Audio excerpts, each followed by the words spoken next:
Hey creative friends, welcome to my channel. And in this video, I'm going to talk to you about pressure cookers, not pressure canners, but pressure cookers. And the reason I decided to do this, actually, I'm going to talk about pressure cookers and then I'm going to cook some beans that I talked to you guys about putting some of the Mrs. Wage's salsa mix into them. So this is an experiment.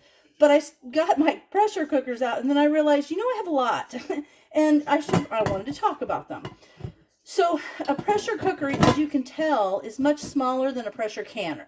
That's fine. They are made for cooking and cooking in a speedy way. And this is the original Instant Pot. This is what it is. This is a pressure cooker. It's just not electric.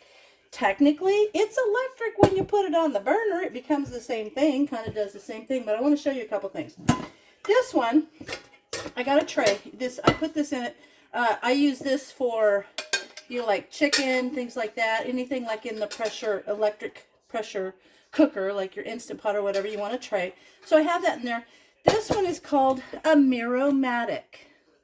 And my Miromatic, I cannot find the gauge. The gauge should be like a round thing with a 5, 10, and 15, and it should sit there. I can't find my Miromatic gauge, so I can't use this one tonight.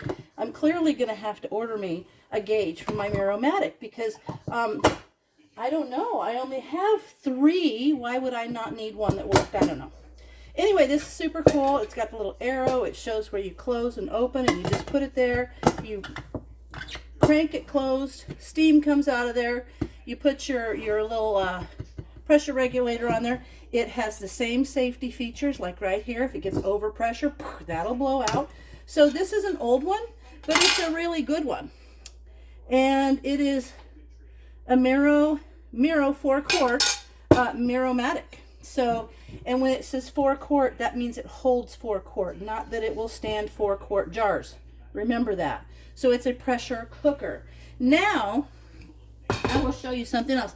I'm actually over here getting ready to do some canning, but I kind of got sidetracked on this one. This is a bigger one, and this is does it even tell me? I don't even know.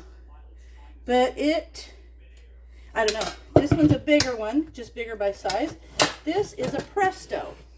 And again, it has a rack that fits in the bottom. Does not mean it can be canned in. You need that rack in there just like you do on your Instant Pot. And it has the lid, same situation. There's an arrow there and an arrow there. And you put the top on, kind of meet the 2 arrows. It sits on there. Whoop. And it has this kind of weight. This is a 1-piece weight. It's a 1-piece Presto weight.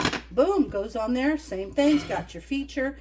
But you can see with this one, there's no adjusting to the 5, 10, or 15 pounds of pressure. It is just flat out 1 pressure and that's it.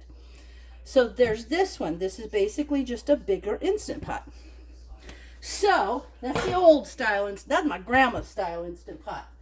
And here is my ultimate favorite. I have to tell you. So I'm 62, and those of you that are in my generation may remember when you used to get a bill for like Montgomery Wards, they would send you these little inserts, and they remind me of the current Publishers Clearinghouse where they were like little sheets and you could put it back in with your bill and they would mail one of these to you. Well, I don't know. We were newly married almost 40 years ago, and in our Montgomery Ward bill, there was this set.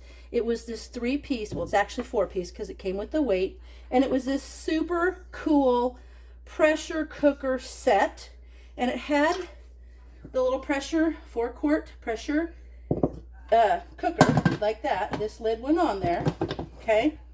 And it had a pressure skillet. These things, I don't even know. You can see, once in a while I've seen them, but not often. And you think, well, that's so much too small to do anything, but it isn't. What is this? I don't know if it even tells me. 2.2 quarts. This is a phenomenal thing. This is actually one of my favorites because I'm going to do a video showing you how I use this to do carrots. I just cut some up in there, and you can use a regular one. Anything I show you that I use these for, you can do in your Instant Pot.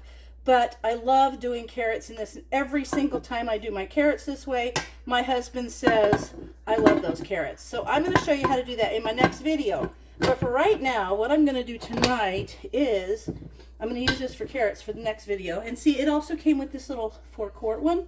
So it was like this set. It was the greatest thing. And I've carried those around in all of our moving. I've carried those around for over probably 40, almost 40 years. So, because I can't find the top to my little Miro-matic, I'm going to use this Presto. It's probably a little bit bigger than I need, but I'm taking the bottom out because I'm going to do some pinto beans in here, and it's just a test. I'm going to put some chicken broth in there, and I'm going to do this Mrs. Wage's salsa mix because it has in here dehydrated vegetables, which are onion, green bell pepper, jalapeno pepper, chili pepper, garlic. It's got some salt and spices, and I think that'll be really good.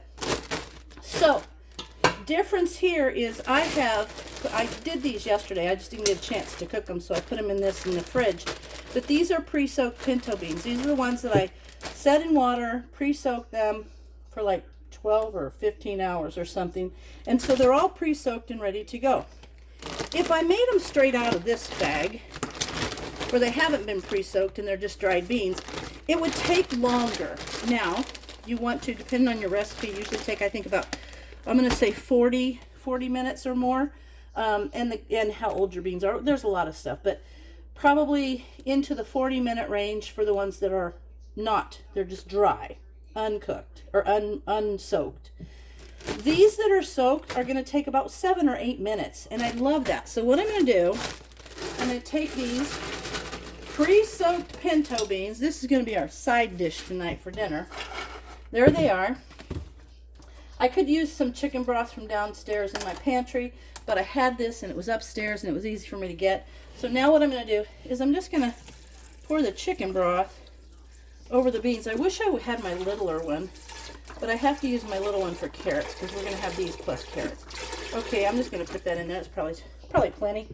And now what I've done is basically covered the beans because they're already mostly rehydrated. They don't need all the amount of liquid that you would need if they were dried. So now I'm going to shake this up and mix up this Mrs. Wage's salsa packet.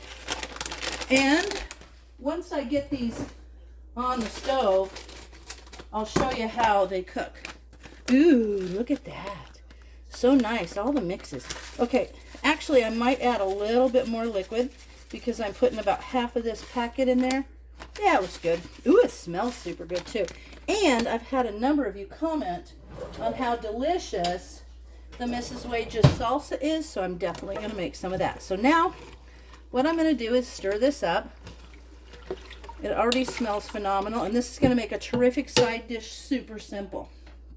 So, I'm going to put my top on. I'm going to put it on my stove. Get on there. There it is. And I'm going to put this on my stove, and there it is.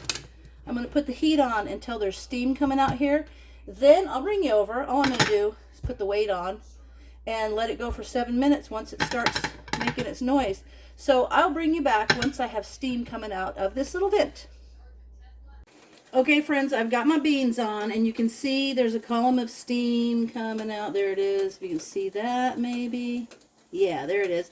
And then you can see, I forgot to show you, that over here, just like on a pressure canner or even an electric cooker, there's the little plug that's going to pop up when it reaches pressure.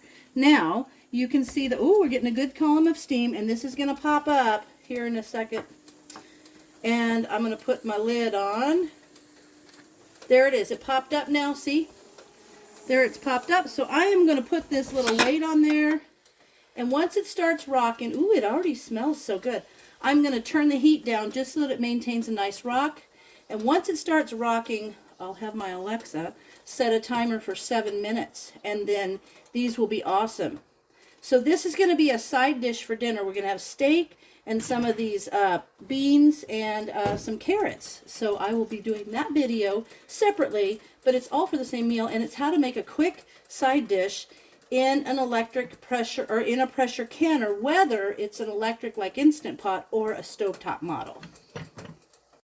All right, there's that noise that you recognize, and that doesn't even have to be for pressure canning. That can be for making an excellent side dish. So now I'm going to set a timer for 7 minutes, And I'm going to let that go. And when we come back, I'll show you the finished product when I get it all ready to serve. All right, so my timer just went off and this is done. So I'm just going to set it aside and because I don't need it right away, I'm just going to let it come down to pressure on its own. Now with a stovetop pressure cooker, if you need to force cool it like you would push the little button on an electric pressure cooker, with this you can actually take it over and run some cool water down the side, and that will lower the pressure right away. But I'm just going to leave it. It'll be fine. And meanwhile, I'm going to do the carrots, which are in the next video. But there, I'm just going to let it sit until the rest of my meal is done, and I'll show you how it looks when it's finished.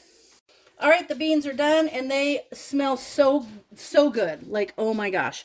And what I did with those is after the 7 minutes, and these actually probably could have gone for just 5 because some of them broke up. But, you know, you never know. Live and learn. Anyway, I could have done them for 5 minutes, but I went for 7, and they're still fine. But look at the little spice mix in there. Look at the little bits of jalapeno and everything, and I already tasted them. They're so good. So I'm going to dish this up on the plate with dinner, and I'll show you how it looks. And I can't wait to give these a try. So this was a fun experiment, and it turned out pretty darn good. Well, there's tonight's dinner. We're having steak and some of those really, really good pinto beans and those amazing kind of sweet and, oh, just delicious. These are the carrots having the cinnamon and the honey really offset the heat and the spiciness from the beans. So there it is. Dinner is served with carrots and pinto beans, both done in the pressure cooker on the stove. And there you have it. As always, thanks for watching, and I'll see you in my next video.